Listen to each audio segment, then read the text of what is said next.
Okay, hello and welcome. Stubbzilla here, and we're going to start NHL 15 PS4 GM mode. Now, I know that next gen has a few problems with it in terms of GM mode and what's been left in and what's been left out, but we're going to start with this and we're just going to persevere at first.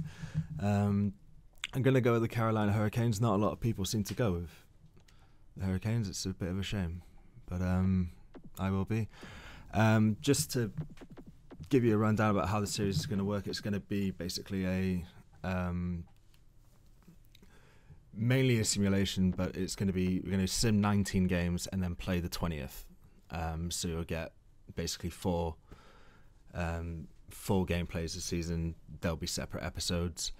And what else? Oh, and we're going to play Game 7s in the playoffs as well. That may switch to just playing elimination games, but you can be going out in 3 and have to play in the next 4, you know. So just for time's sake, we might not do that, but it might just start with Game 7s. But yeah, we're going to go with Carolina, and obviously salary cap, everything like that's going to stay on. Now, I've not seen that screen before.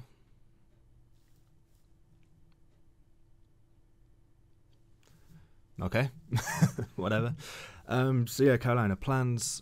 Plan 1 is to keep Eric and Jordan Stahl.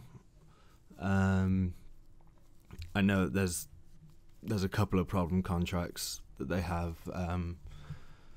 I've sort of been around sort of the GM mode a while, like for a couple of iterations before this NHL on the last gen as well, and the Semin contract's not great. They have a defender as well whose name escapes me, who is stealing a living. Oh, sorry, wrong one. See, and this is why I did it at first, so I didn't have to worry about navigating the menus. View contracts and list all contracts. Okay. I'll just sort by overall. Okay. So yeah, Jordan and Eric Stahl, or Jordan, Eric. We're going to keep hold of those two. I feel like that's the best thing to do. Jordan's obviously going to make the basis of the franchise from now until whenever we finish. He's got that 9-year deal. It's going to take him up until he's 35. He will probably stay about 88 or possibly a bit more if he improves this season. But we can handle that. It'll either be first line centre or second line centre whilst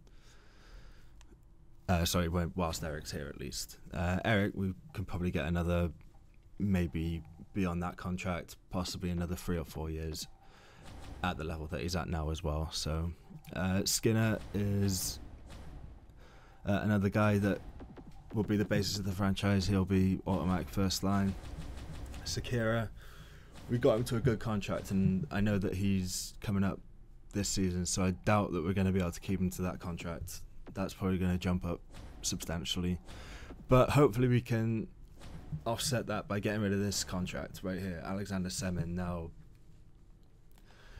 the reason to have Semin really is because he is a sniper, but you look at his wrist shot accuracy against his power I can deal with, and a 4.5-star shot I can generally deal with, but not for 7 million. I'd want a 5-star shot for that. He's got decent enough puck skills, decent deking, hand-eye coordination, etc. But again, his defense and his shooting, I'd want 4.5-star defense and probably 5-star shooting for a 7 million contract. You know, and his physical's not great. He's a good skater, but yeah, that may be a contract we look to move at some point during the season. Falk, again, he's going to be with us most of the way as well, I would assume. Falk, Skinner, and Stahl are the 3 pieces to build from, essentially. And then there's some other contracts around. Toulouse, that's not a brilliant contract in our favour, I guess, but we can probably get into something else. Jay McClement, that's quite a half-decent deal. Gerby's probably going to be one that we look to let go. Lindholm, that's more for the future right there. Lyles, that was it. 3.875 at 33 years old, at 79 overall. That's just a horrid contract. And Harrison, that's an expiring contract, so we don't need to worry too much about that one, but I don't see us keeping him beyond this season. In the system, you got this guy Murphy, who I'll probably look to bring up and play on the third defensive pairing. McGinn, hopefully we can turn him into something. Might turn into a third liner some way down the line. Other than that, it's quite threadbare in terms of skaters in Carolina. Yeah, we're not heavy on prospects. We've got a couple of decent goaltenders. Altschula, Nedeljkovic, sorry, I should say.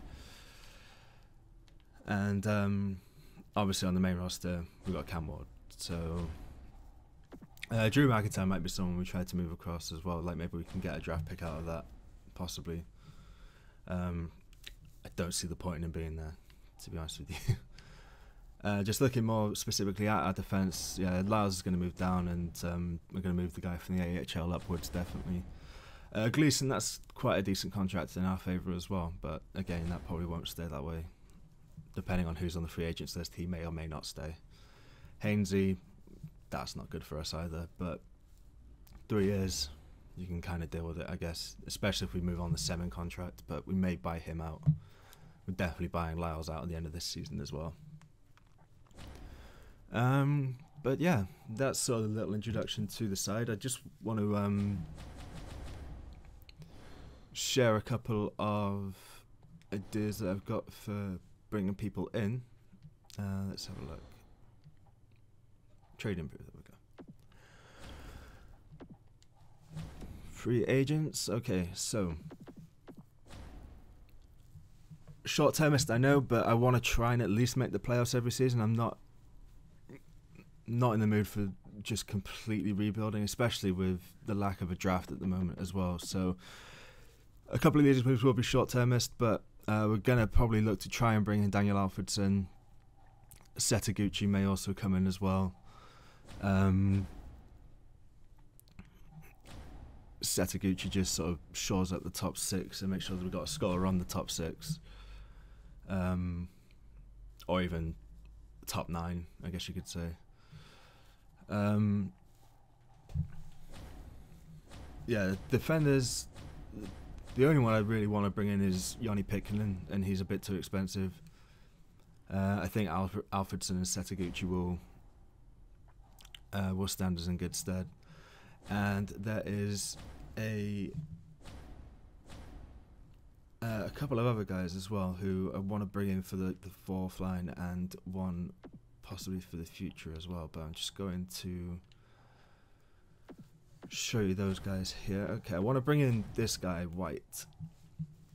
I want to bring him in for the fourth line. He's got good physical. His defense is only 3.5 star, but I like his physical category. He's of a good age, so he might be able to improve a little bit as well. His discipline is okay. And he's good for face-offs as well. It's a decent face-off rating, so if we decide to keep McClement at the end of the season, or we can maybe possibly move him on and move White in at centre. Or someone else. This gentleman here, Loktianov. Now, it says he's got elite potential, and with the equivalent, I guess you could say, of green stars as well. Now he's pushed on a little bit in terms of his age, and he's only 80 overall at this point. So we'd need to, he'd need to start getting going quite quickly, I think. But he could be someone that we put on maybe the third line with Lindholm, and maybe Setaguchi on that third line as well, so that we've got 3 scorers going there. So that we've got a decent shot alongside 2 playmakers as well, 2 young playmakers, or young-ish, and a young playmaker in Lindholm. So and there was one last guy as well I wanted to have a look at, and that is this guy, Winnick. Now, it seems to be a decent contract. I reckon we can get him multiple years, probably for maybe 2 or 3. Decent physical, decent defensive category, well-rounded. I could see him being good for us. I could see him being very good for us, Daniel Winnick. And as I say, extremely well-rounded. Will come in on a dime. Yeah, so that's probably the moves that I'm going to be making. I say probably. I will be making those moves, and I'll be simulating once I've made those moves as well. And then we'll show you guys the edited lines, and hopefully get a bit of simulation done in the next episode as well. But that'll be it for me, guys. Just going to keep this one quite short, but we'll see you in the next video.